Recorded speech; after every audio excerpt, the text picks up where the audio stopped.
36 जिल्हे, 36 बातम्या. News G9 Maharashtra. उत्तर तुमच्या प्रश्नांची.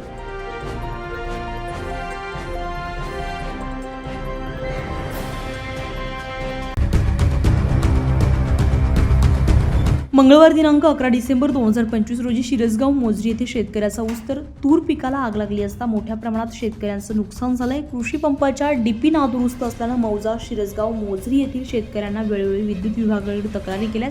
मात्र डीपीचे मेंटेनन्स नियमित होत नसल्यानं शेतकऱ्यांच्या पिकांना आग लागण्याचा धोका वाढलाय.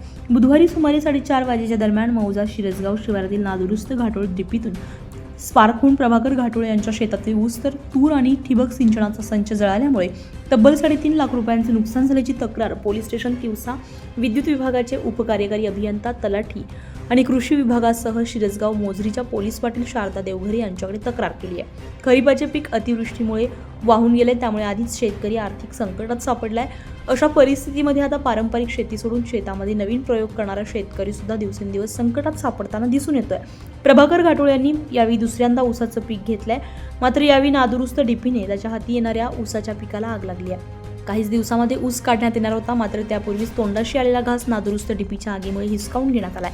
या घटनेची माहिती सामाजिक कार्यकर्ते प्रशांत कांबळे यांनी प्रशासनाला माहिती दिल्यानंतर विद्युत विभागाचे उपकार्यकारी अभियंता निलेश उईके, तलाठी माळुदे, कृषी सेवक कुंभारे यांनी घटनास्थळाला भेट देऊन पंचनामा केलाय. यावेळी पंचनाम्याचा अहवाल प्राप्त झाल्यानंतर नुकसान भरपाईचा प्रस्ताव पुढे पाठवायचं आवाहन विद्युत विभागाचे उपकार्यकारी अभियंता निलेश उईके यांनी सांगितलंय. शिरसगाव मोझरी, शिवणगाव, मालधूर, कोळवण, धोत्रा, वऱ्हा, माळेगाव, शेंदोळा, बुद्रुक या शिवारात मोठ्या प्रमाणामध्ये नादुरुस्त डीपी आहे. अशा नादुरुस्त डीपीमधील ऑइल गळती किंवा स्पार्किंगमुळे भविष्यातही शेतकऱ्यांचं पीक जळण्याची शक्यता आहे. त्यामुळे विद्युत विभागानं अशा डीपीची नियमित दुरुस्ती करावी अशी मागणी करण्यात आलेली आहे.